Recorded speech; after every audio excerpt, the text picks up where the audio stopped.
Kevin Nicholson, thank you very much for joining us. Questions for the club, and it's come round to your turn. So I'm going to get straight on. Our very first question is from Malcolm Richards, who has supported Torquay United for over 60 years and travels to the club from Gunners Lake in Cornwall. Malcolm asks, when Nathan Blissett went to Plymouth Argyle, he did not get into the team because he was said to be not fit enough. Would you comment on this and the player's general level of fitness? And do you propose to make any changes to the pre-season and training regimes for the campaign ahead? Okay. Yeah, I mean, Bliss is physically an absolute beast. He was a fit guy when he came here, and he only got better and better. I think the best way of explaining it is using my own experiences. When I went from Sheffield Wednesday, playing regularly as a 18 to 20 year old reserve team football, could play 90 minutes without a problem.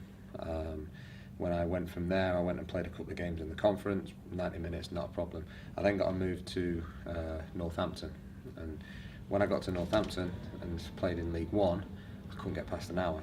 The level of intensity, each level that you go up, and Angus MacDonald is another one. You know, if you spoke to the guys at Barnsley, when Angus went there, he had to go through a real process of getting himself up to speed with the training, with the games, with just how things are done. The level of intensity at the levels as they go up is very, very different.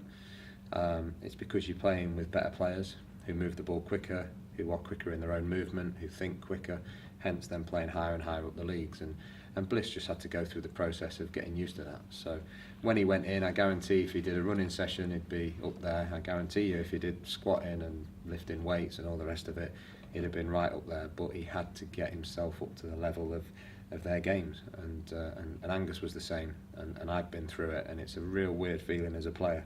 You can't quite understand why you're as tired as what you are at a point in the game that you're normally flying. So yeah, I understand what Plymouth was saying. I understand that is just part of the process when you go up, like with any bedding in period of any player. But our boys are exceptionally fit. We've got Simon Jeffrey from Winners 2000, who is as good as there is in the country with these things, and we pride ourselves on how fit we get them. There was an issue last season where we had a run where in second halves we weren't doing quite so well, and I know that this question is probably born from that. The fact is, I've never seen a team look tired when they're 3-0 up, and I've never seen a team look absolutely fit as when they're 3-0 down. And there was times in the second halves where we were losing. We'd played well, we'd let it slip, we'd gone behind, and you could see the frustration, you could see the lads suffering, and with that comes mistakes, and with that comes the obvious thing, well, they're not fit. Fitness is not a one-dimensional thing. It's not a case of just doing extra running and hoping for the best. It's a lot to it. A lot of it's psychology, a lot of it is how the player is in his own mind, a lot of it is eating right, a lot of it is recovering right, a lot of it is young players that don't yet know what is best for them, and we're trying to educate them and always are. And I go back to Simon. Simon is as good as you'll ever come across at doing these things, but the players then have to go and follow it through. We can teach them all they want, but if away from here they don't keep doing it, and this is what we're working on now, is getting players in that will totally commit to what we're talking about. They will eat right, they'll sleep right, they'll rest right, they'll live like athletes. Every footballer I've ever met talks about how they want it, but if we are going to be successful next season, and I'm absolutely determined that we will be, then the players that I sign are going to have to show how much they want it by what they do every day, not just the usual footballer spiel that you get when you sit them in front of a camera or interview them for a newspaper. So Bliss got there, and he had a contribution towards the end, obviously, with his time at Plymouth and them getting promoted, and Bliss deserved everything he got, because he was one that when he came there totally bought in, changed his lifestyle, changed how hard he worked, just went for it, and he got his rewards. And that's something that I hope a lot more players do while they're here working under myself and working with Simon, and if they do, then we'll only do well off the back of it. Okay, thank you, Kev. The next one is from John Renshaw, who asks whether we have a competitive player/wage budget for the season ahead compared to the previous couple of seasons, and will it allow the management, i.e. yourself and Rob, to attract players to the club? Yeah, the budget isn't something that I want to go on and on about, because I think any manager that openly keeps on talking about budget is just making excuses or trying to hide something. What has been done here and what is being done here is we are getting the place together. GI are trying to get the business running properly on and off the pitch and make sure that this club never finds itself in the position it was in only a few months ago again. So the budget is a little bit better than it was last year. I was excited when I had that meeting and found out, because I now know that I'm capable of functioning on a very little budget. Now with a little bit more to play with, I'm kind of excited that I might be able to go out there and get one or two other players in. But this isn't one of these takeovers, and it isn't one of these budgets where someone just comes in and shells millions at it and puts themselves in trouble. This is being done the proper way. So I'm going to make sure that with the money that I've got, I spend it wisely. I'm going to make sure that I don't spend over the odds on a player that isn't really worth it, and make sure that everybody has their value and I stick to that. With that means that I will be able to attract players down here. One of the issues we've always had, and I'm not going to be the only manager that talks about it, but just getting players to come and sit in front of you as a Torquay United manager is the hardest thing to do, for no other reason than so many players think Torquay's in a different time zone. Particularly boys based over London, they can't imagine it. It's like they've got to get on a plane to get here. The fact is, you're 2.5 hours away from London on a train, you're 2.5 hours away from the Midlands on a train. It really isn't that far. I did an interview the other day talking about my experience when I came down here, and to be honest, my first reaction when Paul Booker rang me was to go and look on Google Maps how far it took to get there, because it seemed like the other end of the world. When we get players down here, when we show them the stadium, when we show them the training facilities, when we talk about how I want to do things, talk about my philosophy, show them the people they're going to be working with, and the vision that we've got, then it becomes a whole lot easier. But the initial thing is always to get people down to Torquay and just show them that it isn't as far as what they think.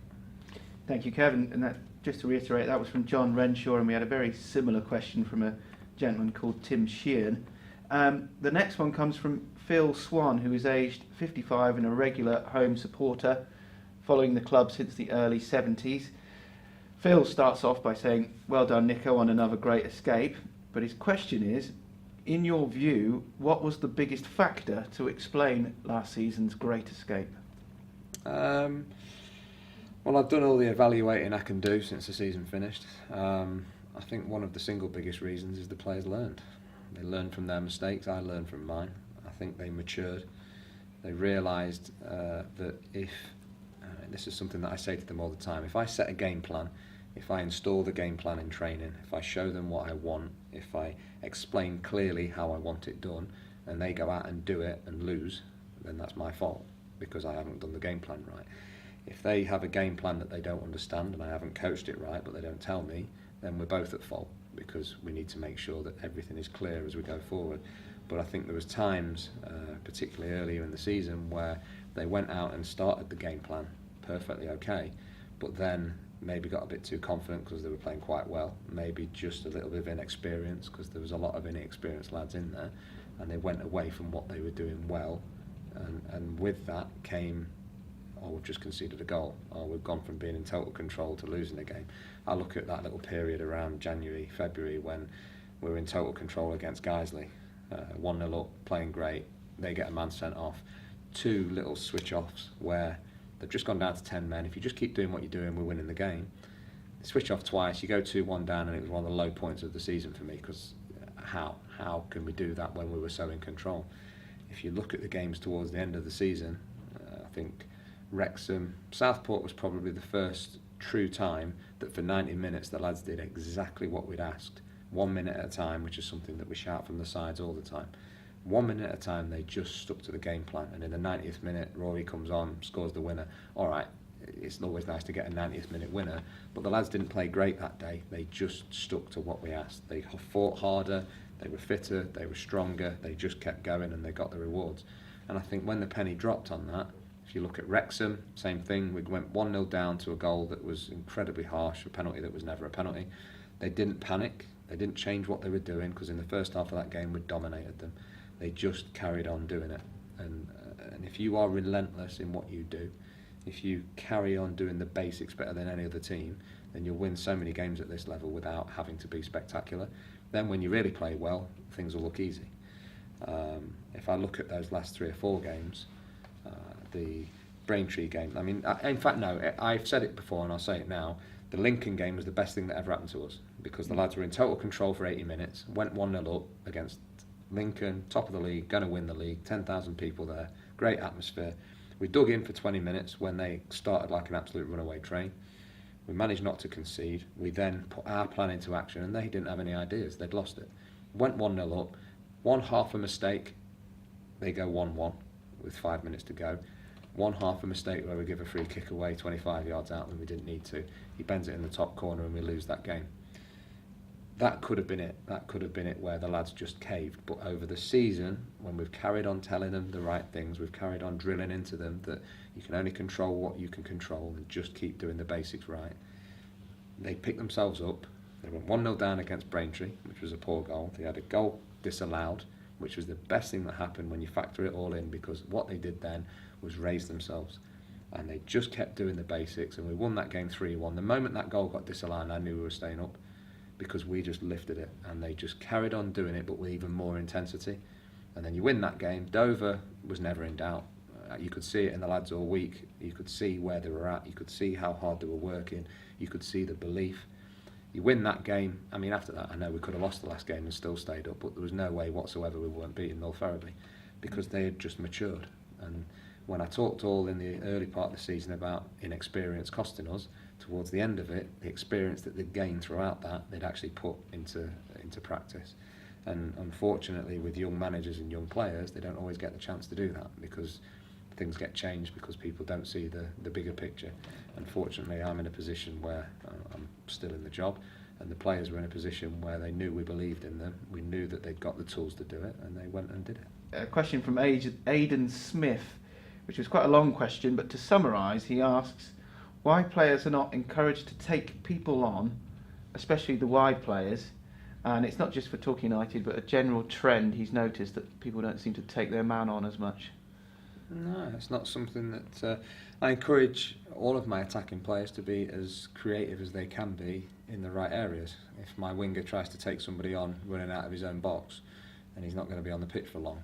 But when he gets it in the final third, if you looked at Sparksy, even Jordan Lee when he was playing out there towards the end, Fitzpatrick, I want all of my attacking players to express themselves in the final third. The whole point of those positions is what's your end product, how many crosses can you get in, how many shots, how many goals. So it's certainly not something that struck me as it's gone on as a full-back. Maybe it was just playing against me, but plenty of wingers tried to run at me and go past me, and I like my wingers when they're out there to be quick, to be direct, and to get the ball in the box. Okay, we're going on to one from a chap called Andy Charles, who asks, what flaws in your player recruitment policy are you looking to avoid this summer, and what kind of help would you expect from Dave Hedges, our head of recruitment? Okay, I learnt a lot last year on recruitment. I could probably talk about it for longer than what this interview should be, but basically last year I think I showed my hand too early to one or two. They knew I was keen, so the price went up. I found myself in bidding wars with players and other clubs, and there were so many players out there were so many good players out there available, that this year I've been more patient. I've highlighted the targets that I want, and I've assigned values to them, and a lot of the contracts, and this is with the players that we've tried to keep as well, it's been very much a case of take it or leave it. We've made sure that we have stayed in control of things better. I've made sure that I'm comfortable with what I'm giving out, and I've made sure that everybody has their value, and we'll stick with that. So there was a few, in terms of recruitment, there was a few issues last year. Obviously when things went awry off the pitch, I'd made choices. I mean, one thing I will stress, we didn't have any bad eggs last season. I pride myself on picking players based on their character and their attitude first, and we didn't have any bad eggs. I enjoyed working with all the players last season, but as I said in one of the earlier questions, I want players who don't just tell me that they want it. I need to see it every single day. I need to see it in training. I need to see it in games. I need to see how they eat. I need to see how they live. It has to be about winning. It has to be about how we can compete with some of the massive clubs financially in this level. And the only way to do that is to be better than them, to be different to them, to want it more and show how much we want it. And that's going to be eating, sleeping and living football. So my recruitment has been more detailed this year, and I thought it was detailed last year, but even more so, more specific, more planned, and so far I'm happy with how it's going. It's been a slow off season in general in football. I spoke to a few managers who've said the same thing. Things don't seem to be happening as quick as what they did last year, but I'm really quite comfortable with that, and I need to make sure that when we turn up on the first day of training, that training is as hard and as competitive. And if some player is not doing something right, I want the player next to him to tell him to sort himself out, because that's going to be the difference between us being successful and not this season. What about that wider support network that's obviously different this year? You've got a head of recruitment in Dave, you've got Jeff Harrop as your general manager, experienced football men. Is that helped in a way? Has that changed the dynamic for you? Yeah, I mean, I'm building relationships with both these guys. Dave I didn't know before, Jeff I did, and it's been fairly well documented, but Jeff's got great contacts throughout football, and he's been reaching out to all of them, and Jeff will just throw names at me, and then it's up to me whether or not I take it any further. Dave is such an enthusiastic, happy to be here, wants to do the best for the club, wants to be of real help. Last season, the main part of his input when he first came in was giving me he went to watch the next opposition and gave me a rundown on what I asked him to do, what I asked him to look out for. He gave me a very detailed match report on all of those things, and obviously towards the end that became a big factor. It helped me plan even better, to more detail against the teams that we were going to play. In terms of his player recruitment, Dave's background isn't necessarily at this level, so what he's doing now is building up his knowledge of the players that are suitable for what we want. He's learning how I want things done and what I want in each player that he highlights to me, and then he's coming back to me with anything that he can. He's also out there speaking to people, speaking to clubs, seeing if they've got anybody that they'd recommend, and it's just all part of the process of touching as many bases as we can to make sure that we've covered every aspect of every player that we could potentially get. And then once that's done, they'll all go through the same process. They'll meet me, I'll show them around here, I'll explain to them what I expect, how I want to work, how I want them to be. I'll get a feel for them as people. They'll then go to the gym. They'll do a short workout with Simon, and he will judge them physically, give me an idea on their mobility, their mindset, their openness to learn. He'll then go and see Lawsy, and they'll go through a proper medical with what he does. And when all that's done, if we're happy with what we've got and all the references come back on each player to our liking, then we'll start talking about contracts and what it's going to take to get them here. So, and I will not bend that on anybody. I don't care if you're 18 or you're 35. You'll go through that process, and if you don't want to, then good luck, and I wish them well. But I need to make sure that I get minimal injury risks. I get the best characters that there are out there, the best potential athletes that there are out there, and if I can do that, then again, I think I've got a chance of being part of a successful team, a successful unit for next season. Okay, thank you, Kev. The next question comes from Robin Causley, who's Vice Chair of TUST, which is Torquay United Supporters Trust. Robin has been a supporter for 54 years, and his question is, does it concern you that Gaming International seem to be more interested in obtaining the freehold of Plainmoor than investing sufficient money in the playing squad and improving the infrastructure and revenue earning opportunities of the club off the field? Okay.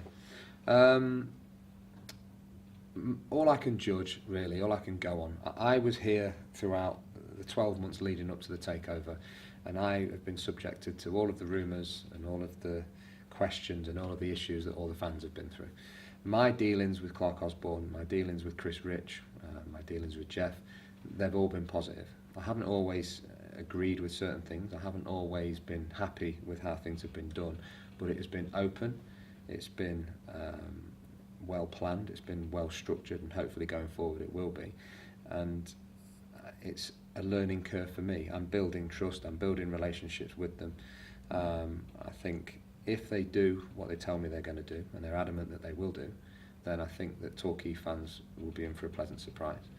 I think they've got bridges to build. I think they have to be more out there. They have to speak to the fans more openly. You know, this whole idea of these interviews was to try and give some input from them while they get everything sorted, both on and off the pitch.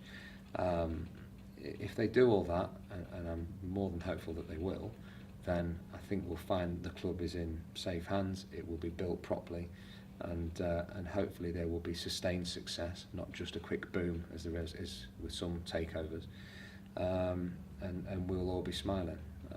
As with anything, I think if we start next season winning games, if we start next season with 2,000, 3,000, 4,000 fans watching like there were at the end of the season, I think everybody will buy into everything that we're doing.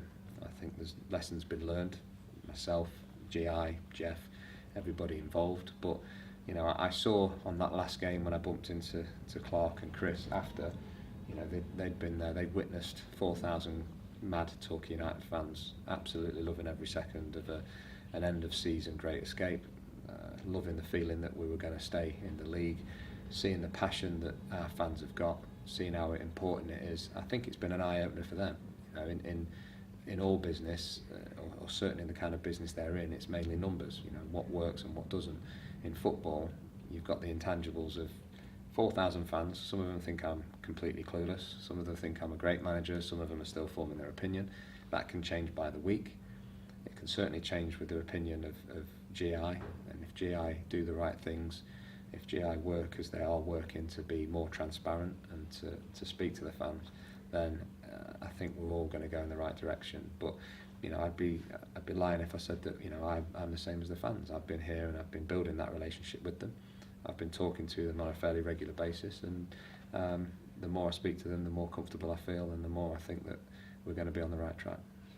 How different is the dynamic now to the previous owners, who we all know they picked up the place when it was really down on its knees, but it's obviously a different place now. It's a different ownership, it's a different regime. How has that affected you?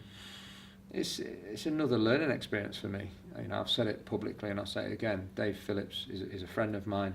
I didn't know him personally until I got the job, but he gave me this opportunity, and he took over Torquay United when they were at their lowest, and he invested his time, his energy, his emotions, his money, along with Harry Kurzweil, with Jill, with Merv, with Val, I mean, with little Angela. All these people came in and they were true fans of the club, and what they inherited was something they'd never come across before, and they did everything within their power to keep this club going to the best of their ability. And of course they made mistakes, and of course things happened that fans couldn't believe, and of course, you know, they, in retrospect, I'm sure if in retrospect they might not have actually done it, because it's cost them a lot in time, energy, emotions, money. But they're genuinely good people, and they genuinely wanted the best for the club, and they kept it on life support for long enough that the takeover happened. And now it's different. Now GI have got the resources and the experience to get a business back on track. They don't know football, and they weren't fans of Torquay United when they first came in, so it's almost the opposite in that sense. Things are done in a lot more business-like way. You know, my relationship with people like Steve Breed and Dave Phillips was that I'd kind of pop over from the office and have a chat and fill them in, and on a fairly regular basis, and go from there. Whereas with GI, it's a lot more structured, a lot more, you know, we'll be having a meeting on this day at this time, be there and show me exactly what you're going to do. So it's a great experience for me. It's different, but it gives me a chance to see things through their eyes, see things through a business perspective. But at the end of the day, all I'm truly bothered about is the community, the fans, and winning football matches. The next one, Kevin, is from Ian Hulland, following the goals since 1963. And he says, basically, can you see a time when you have a settled squad of, say, 11 or 12 players for 3 or 4 seasons, and get some stability? And I think the essence of what he's saying is the culture of football is that squads seem to change wholesale nowadays. Is that the norm, do you think? It might be to a degree, but it shouldn't be. the best clubs, you know, my first kind of 3 or 4 years here, Cheltenham are a good example. When Mark Yates was in charge, he's somebody that I looked to when I was coming into management as someone that got the core of a good team and then built around it over the years. The issue in non-league football, in the National League and those kind of things, is that, you know, you're sometimes dealing with, you know, month or 10-month contracts rather than 2-year contracts where you can tie down players that you really want and keep them there. We've not been in a position over the last kind of 18 months to really hand out longer term contracts like that, because we've never really known where we stood financially. So I think one of those discussions that I've had with GI, and I will be having as we go on, is that for us to have sustained success, we need to identify these experienced or these proven professionals that we can build around, get them in the building, tie them down for a couple of years, and then all the best teams have got that continuity. They've got that understanding of what the manager wants, because the bulk of the team do. And again, Paul Buckle was the best that I worked for doing that. We got promoted, he moved things around when we did and got rid of players, but for those first 2 years you had the old guard of Toddy, Silsey, myself, Mance, Greavesy, where they were the backbone of your team, and then he built around it and brought players in and moved them on every now and then, but the main emphasis was still there. We knew what he wanted, we knew how he wanted to play, we knew his style, we knew how he worked, and that got us success. So I think it's a very good question, and it is exactly what I want to be in charge of over the next season or two. But in lower league football it's not as clear as that, because you can't invest heavily on 2 and 3 year contracts, because no club knows where they're going to be exactly from 1 year to the next. Thank you, Kevin. The final question, kind of a similar theme really. It comes from Adam Smith, a 31-year-old season ticket holder from Paynton. Now that Luke Young has signed a new contract, and I think he'd be in his 3rd or maybe 4th year, I'm not sure, at Torquay United. Is it 3rd year? I think so. Yeah. Yeah. Now he's signed a new contract and he's over, hopefully, his injury problems. Would you consider him as captain material again? With obviously Verma's not coming back, and we're still not sure about Courtney. Yeah, I think Young is captain material without a doubt. You know, there'll be 1 or 2 things coming out hopefully over the next few days about other signings who fit that mould as well. Somebody like Damon Lathrop is a leader. We've got Sean McGinty. Sean McGinty got better and better as the season went on, another leader. When I look at my board downstairs, which has got the players that we've currently got, it excites me that it's going to be a tough job picking a captain, but I want all of the players to lead. I want all of the players to lead in the sense of, I go back to, I've said it twice already, how they live, how they train, how they work, how winning is the be-all and end-all to them, and what they're going to do to get there. Young is one of those guys. He's not loud, he's not brash, he doesn't bang walls in the changing room, but he lives right. You know, he comes in every day. I've said this to him, you wouldn't know if his house had burnt down or if he'd won the lottery. He is just there every day, the same guy, working hard to get better. And if he sets that example to everybody else, then he'd happily be my captain. But that's the conversation that we're going to have when the squad is assembled properly, and when we know really who we've got and how we feel that the dynamic will best work. But he's a leader, and he'll be a leader whether he's got an armband on his arm or not. Well, Kev, I know you've got to switch the phone back on because it's non-stop at this time of year, but thanks very much for talking to us. Best of luck over the next few weeks. No problem. Thank you. Cheers.